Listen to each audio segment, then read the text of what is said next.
Hey, I'm Jeff. And I'm Phil, and we're the Cocktail Dudes. Today we're making the Sweet Bell Margarita.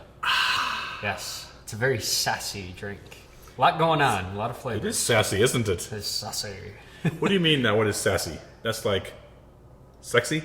Well, no, it describes all the flavors that are in there. There's Oh, it's a mnemonic? Yeah. All right, lay it on me. Smoky. Smokies, yes, from the mezcal, right? Astringent. Astringent. I didn't know that you knew that word. Yes. Well, that's from the kind of the sweetness and tartness from the bell pepper. Yeah. Good. And then you've got the sweet and sour. Yes. And... Why? Yogurt. No, it's yummy. Yummy.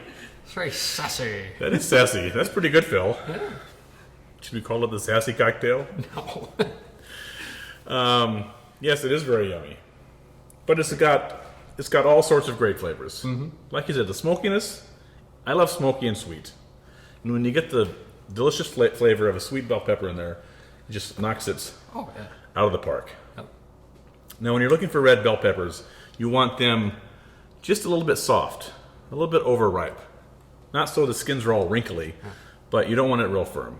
Well, you want it very aromatic, because when you're drinking it, that's the first thing you get is you get a good smell of that Yeah. red bell pepper. Yeah. And it makes all the flavors in there just pop out for some reason. I don't know what it is. Your sense of smell and taste are very close together. So Yeah, like about 1.5 inches.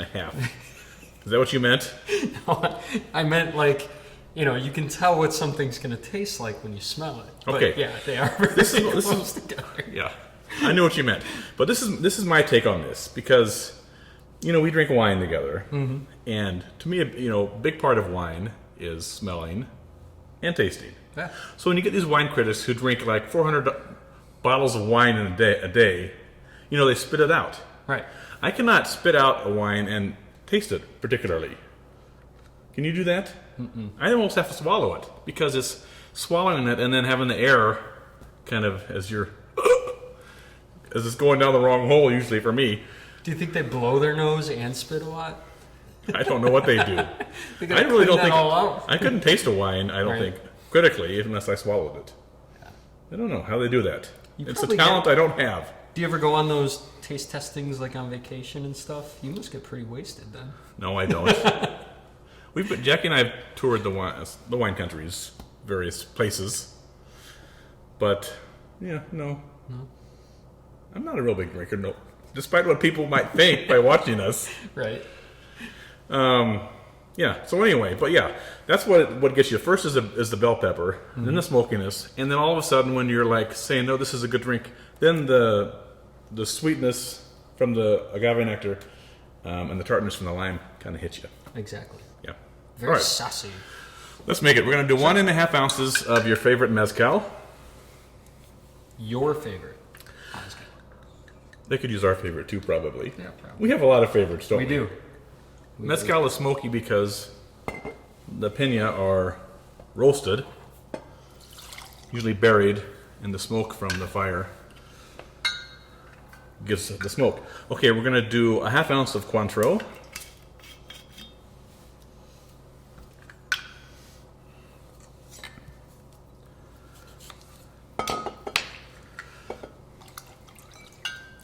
All right, I'm going to do 3 ounces of the lime juice.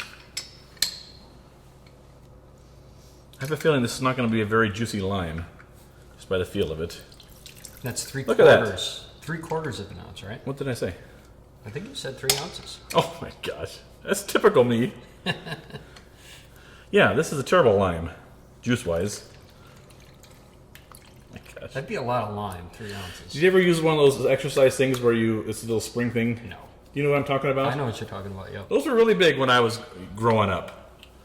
I think my brother would always do them, pinch them, and then stick it in your hair, and then unpinch it, and it would get caught there. That's awful. I know, it was terrible. He was a bad brother. We're going to do 1 dash of Angostura bitters and 1/2 ounce of agave nectar. While you do that, I'm going to cut up our bell pepper. We want about 4 1-inch square pieces of red bell pepper, or the equivalent. We're going to throw those in. And then Phil is just going to crank on that. I'm going to save the bell pepper apart from the top of the stem that has the little edge coming over, because that's what we're going to use for our garnish. These other 4 pieces I'm going to throw in there and let you muddle. And you want to muddle these very hard. I mean, you got to really use those muscles. So what muscle mainly are you using there, Phil, from your anatomy? Oh, you got the tricep working, you got the lats. You don't have the tricep working there. Yeah, you do. Trying to extend my elbow through. This is, I would say deltoid. And the shoulders there, too. What's your thumb muscle? What's that thumb muscle I called? have no idea what that one's called. I must have not got that one right in anatomy class. Here's what I remember from anatomy. The knee bone connected to the... Oh, there's not even a knee bone, is there? Oh, yeah, there's a knee bone. There's a knee bone connected to the thigh bone. That's how I got through anatomy class. You remember that song? Which neither's right. Yeah, I do. All right, we're going to add some ice to that. Shake it up.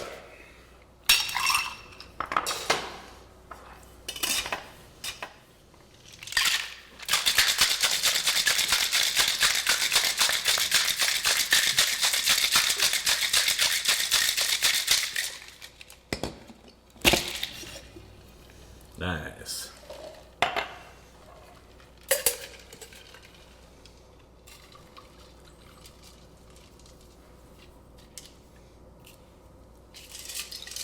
Looks delicious. Our little red pepper on the side. And there you have your Sweet Bell Margarita, a delicious cocktail. Very sassy. Enjoy.